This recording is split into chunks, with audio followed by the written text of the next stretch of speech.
یہ دو عقیدے بظاہر آپس میں ٹکراتے نظر آتے ہیں نا، کہ ایک طرف عذاب و ثواب قبر کہہ رہے ہیں، ایک طرف قیامت کے دن کہتے ہیں کہ حساب کتاب ہوگا۔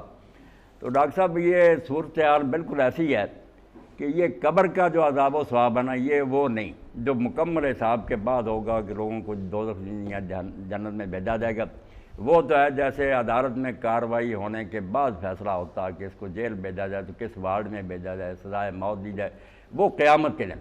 اب یہاں سوال، میں پہلے قبر کی طرف پھر آتا ہوں، یہاں سوال پیدا ہوتا ہے کہ ساتھ ساتھ ہی کیوں نہیں اللہ تعالیٰ حساب کرتا جاتا؟ جو مرا اس کا حساب سارا کر دیا جائے، جنت دوزخ میں بھیج دیا جائے۔ یہاں جو بات سمجھنے کی لیے میرے دوستوں بھائیوں بہت نازک ہے، ہمارے ذہن میں ہے نیکی بدی صرف موت تک، کہ ہم نے جو کیا نیکی بدی وہ ہے نہیں، کھاتا چل رہا۔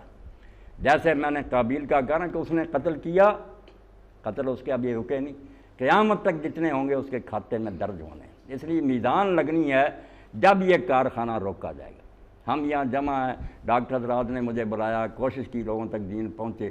اب جس تک یہ پہنچے گا، جو بچے آگے پہنچائیں گے، یہ نیکی قیامت تک میری اور ان ڈاکٹر حضرات کی چلتی رہے گی۔ یہ اللہ جانتا کہاں کہاں یہ بچے لے کر اس تربیت کو جائیں گے۔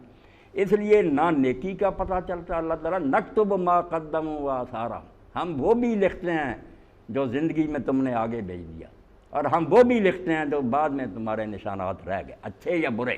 بری مثال کسی ٹیچر نے قائم کر دی، اب دوسرے لوگ بھی بگڑ گئے، وہ سارا اس کے کھاتے میں جائے گا کہ یہ تیری حرامزادگی سے یہ بری رسم چلی۔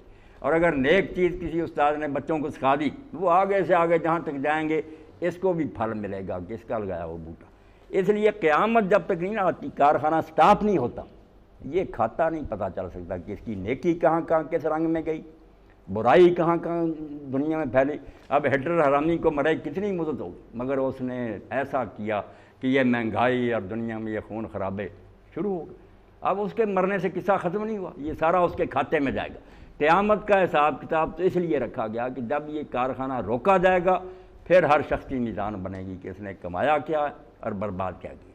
اب قبر میں جو ہوتا نا، یہاں وہ حساب کتاب نہیں، یہاں تو سادہ کاغذ دیکھے جاتے ہیں کہ اس کو حوالات میں بند کیا جائے، جیل نہیں گیا، جوڈیشل جیل جو ہے نا مقدمہ بھگتنے کے بعد، وہ قیامت، ابھی صرف حوالات میں بند کر کہ یہاں یہ رہیں، ہے وہ بھی ذلت کی زندگی، وہاں کوئی خوشی نہیں۔ اور جو دوسرے ان کو سمجھ لیں جیسے ریسٹ ہاؤس میں آتا، کوئی شربت وغیرہ پلایا، مگر اصل دعوت جو ہے ابھی تیار ہو رہی۔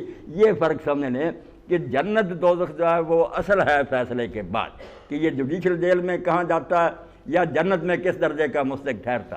اور یہ جو ہے صرف کچھ آرام میں ٹھہرائے ہوئے مہمانوں کی حیثیت، وہ گیسٹ ہیں، مہمان ہیں، ٹھہرے ہوئے، خوشبوئیں آ رہی، ٹھنڈی ہوائیں، وہ بیچارے حوالات میں بند ہیں، مصیبتوں میں۔ اب جو ہے قبر کا وہ صرف اتنا ہی، مکمل حساب و کتاب وہاں ہی ہوگا۔ حوالات اور جیل سمجھ لیں، آپ پڑھے لکھے لوگ ہیں کہ حوالات صرف بند کیا ہوا تفتیش کے لیے، اور جیل ہے مقدمہ چلے گا، جرم کس نوعیت کا، پھر سزا سنائی جائے گی۔ جی بہت اچھا سوال ہے، ایسے سوال